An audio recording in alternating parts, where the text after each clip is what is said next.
Hi everyone, welcome back to another video on solving Oxbridge interview and Imperial interview question problems. Today we're going to look at a physics and maths problem where we're given this problem on the left, and I'm going to go through this problem with you today. And I haven't seen this problem myself, so I'll be working it through step by step, and hopefully you can learn from the process as a whole of how to think out loud and how to apply the formulas and concepts in a way that produces the answer. So let's get started. Let's read the question. So it says, we have four identical frictionless solid spheres of uniform density ρ and radius r. Three of them are on a smooth table adjacent to each other, and the remaining spheres placed on top of the others as shown. A light inextensible string is glued to each of the lower spheres so that it goes around the arrangement at the height of greatest width. The string fits perfectly with no tension when the top sphere is missing. What is the tension in the string when the top sphere is added on? So the first thing to think about is where the string is placed, and it says in the question that the string is glued around the arrangement at the height of greatest width, and the greatest width is obviously around the three spheres where it goes around the half point of their height. So if we take a bird's eye view of this problem, we'd see that the string would, let's use another color, string would be something like this,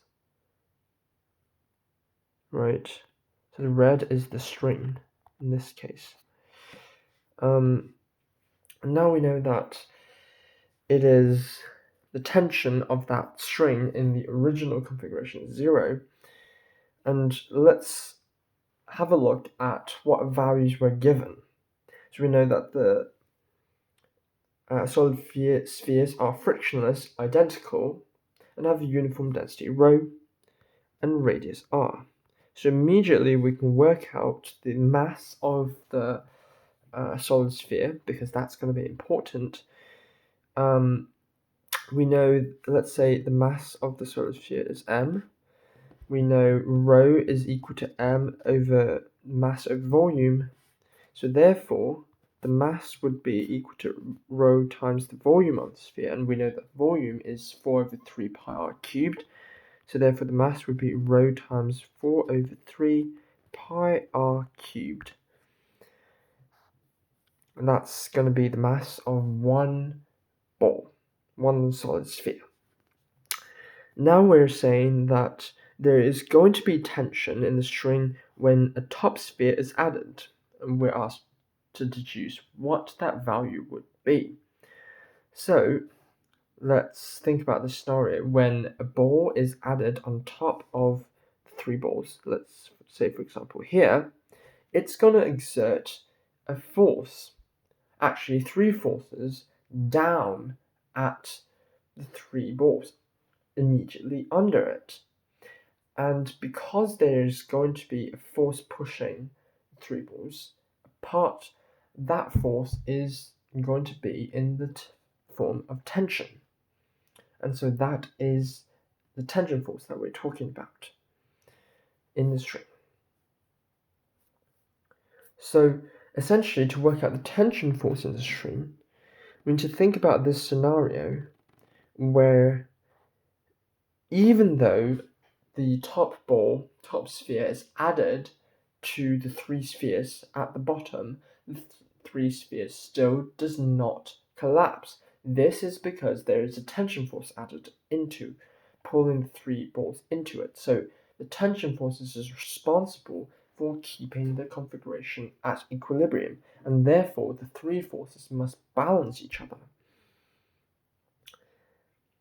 And so if we think about the scenario, let's just draw the diagram larger. So we have three spheres. We have one sphere placing on top of the three. We know that Let's view it from a side angle. So let's say this is the big sphere and those are two small spheres. Obviously the spheres must be touching. So this is from a side angle. So this is the top sphere. We don't know that, we can't really see the third sphere, but let's just say that it exists behind the two spheres we can see at the moment. The top sphere has a weight of mg, and it is supported by two normal forces, Fn and Fn. We know that they're gonna be the same, right? So in this case, what we have is there's going to be three normal forces, actually. So there's going to be three. So now we're going to work out what the normal force provided by the three spheres is equal to. We know that 3Fn in the vertical component is equal to mg. That's equal. But what we don't know is what is the vertical component. Well, if you think about it, the vertical component of the normal force can be deduced using trigonometry. And I think how I can do that is, suppose from bird eye's view, those are the three spheres, right? We can connect their centers with each other and form this equilateral triangle. And okay, so we have that equilateral triangle being plotted. Then what happens is we need to deduce the essentially the angle between one of those spheres and the ball that's been put on top of it. So essentially it's like this, right? This is r, the distance are both 2r, and the distance here is equal to the distance here, which is going to be, let me think, so that distance is going to be, we know that this is an equilateral triangle, r, and we want to find out, this is 30 degrees, we want to find out this length. What we can do that is say, well, this length, let's call it L, cosine of 30 degrees is equal to adjacent, which is r divided by hypotenuse. So therefore, L would be equal to r over cos theta, cos 30 degrees, and cos 30 degrees is root 3 over 2. So this answer is going to be root 3, 2r over root 3, right? And then times in top and bottom by root 3, we get 2 root 3 over 3r. So this value will be the value here. We know that value now, and we just need to work out the angle here, theta, let's call it. So cosine, we know that from trigonometry, cosine of theta is equal to 2 root 3 over 3r divided by r. So that's going to be 2 root 3 over 3. That is cosine of theta. And now we need to work out the vertical component of the normal force. And that is going to be simply, okay, okay. Instead of working out like that, let's just say, well, that is the resultant force, Fn, okay. So Fn times sine of theta, obviously, 3fn times sine of theta is going to be equal to mg. So from here, what we can say is because sine of theta is equal to root 1 minus cosine squared of theta, we can work out the sine of theta is equal to root 1 minus cosine squared of theta. So that's equal to 1 minus 2 times 2 is 4, 4 times 3. So 4 over 3, I think, in this scenario. And then we get, oh, this value does not exist because it is, we have a problem here. We do have a problem.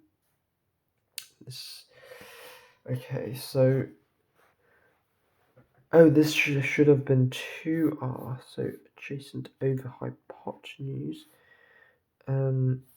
It should have been 2r actually.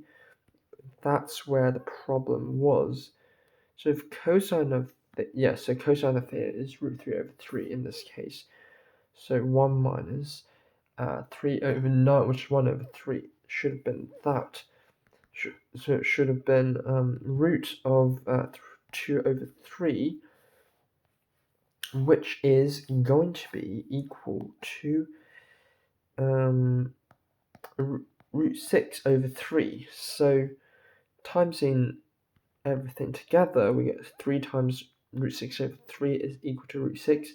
So normal force times root 6 is equal to mg. So we get the normal force is equal to mg over root 6. So now we have the normal force that's been supplied onto the top sphere from one of the bottom spheres. Wait a minute. So now we know what this force is. This force is mg over root 6. Now, what we are asked to work out is the tension in the string around the 3 spheres. And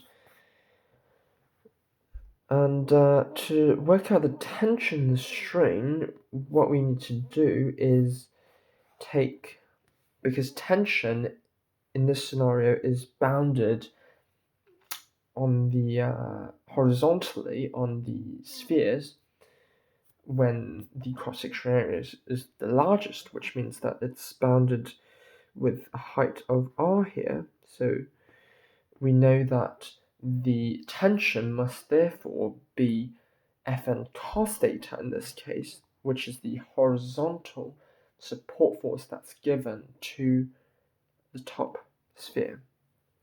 And Fn cos theta is equal to mg over root 6 times cos theta, which was worked earlier out to be root 3 over 3.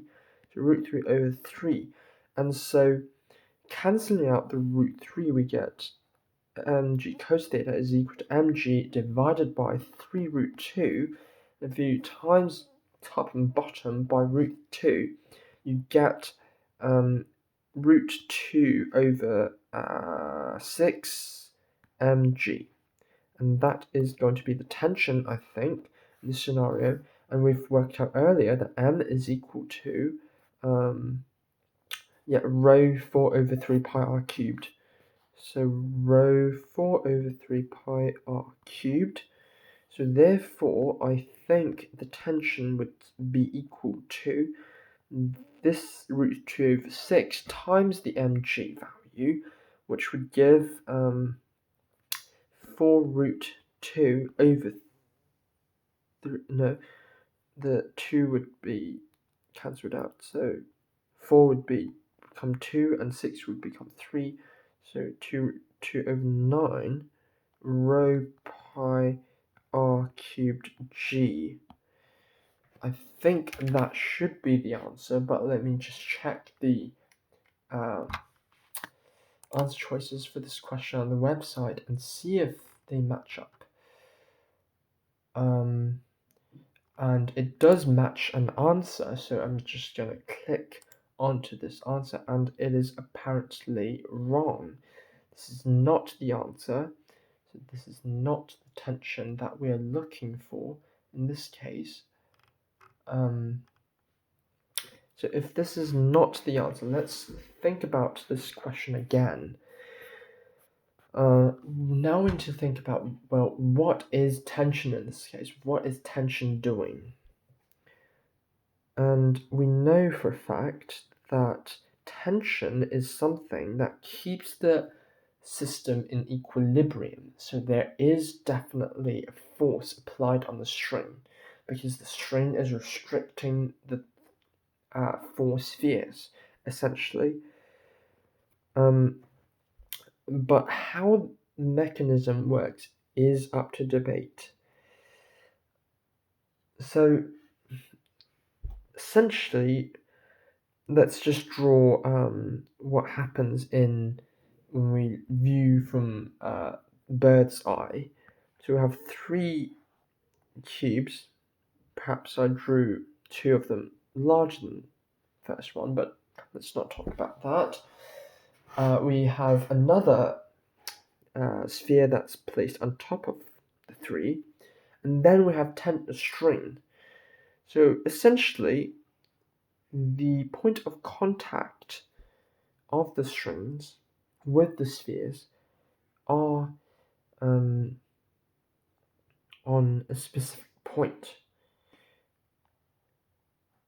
And it is the point of contact that supplies the tension in this case. So there's 3 tension forces. Oh no, not tension forces actually. 3 forces. Let's use F.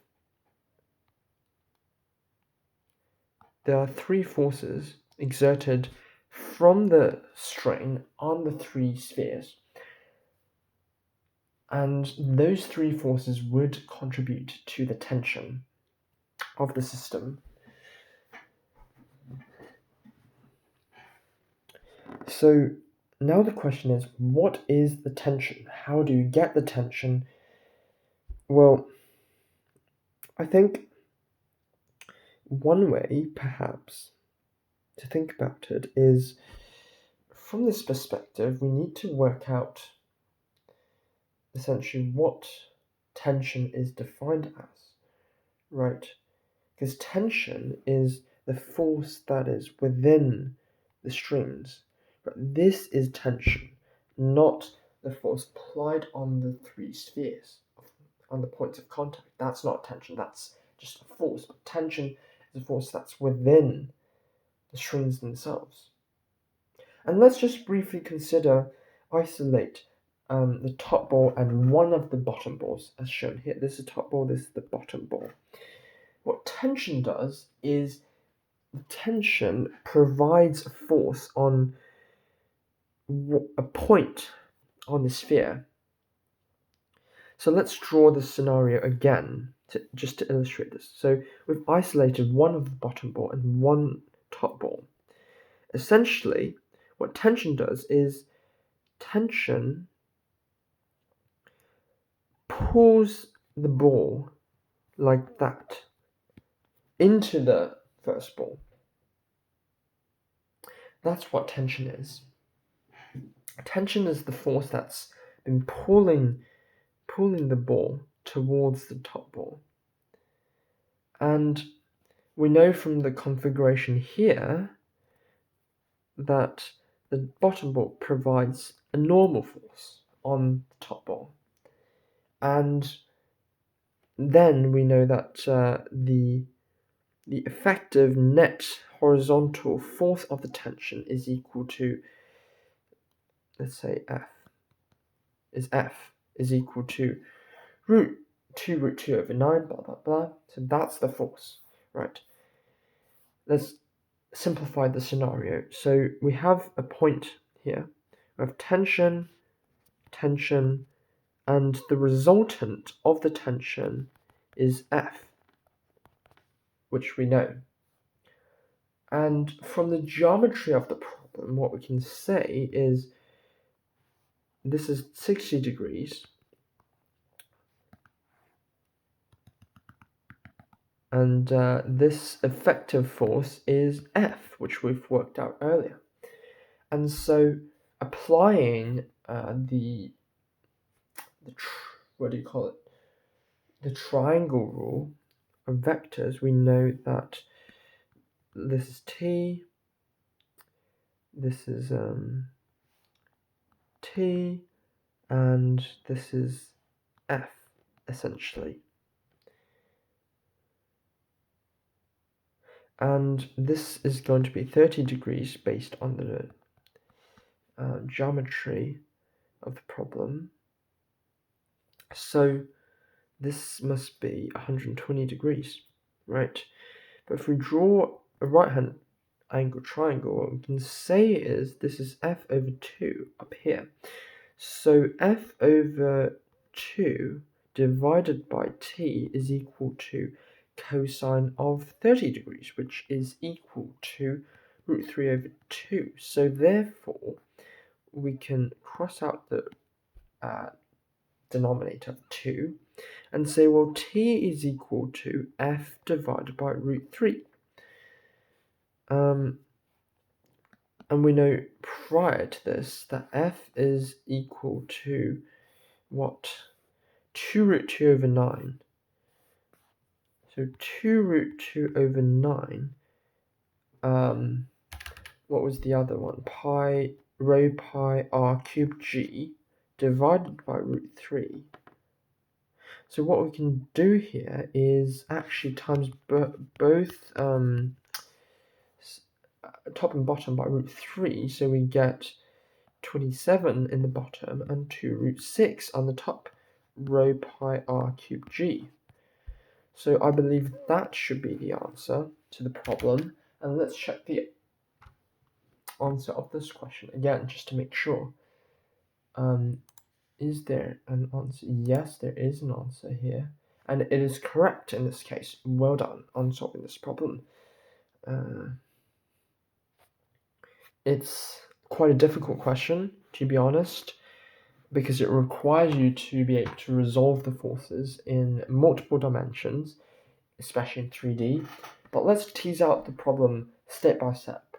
After solving this problem, how would you go about solving it again? Well, firstly, we should work out what the mass of one of the spheres is by using just the fact that the density is equal to m mass divided by volume, and the volume is equal to 4 over 3 pi r cubed. That's very standard. But the second step is actually drawing out the diagram as such. So I'm just going to get the red button on here, which this is correct, this step. The second step, draw out a diagram, which is also correct.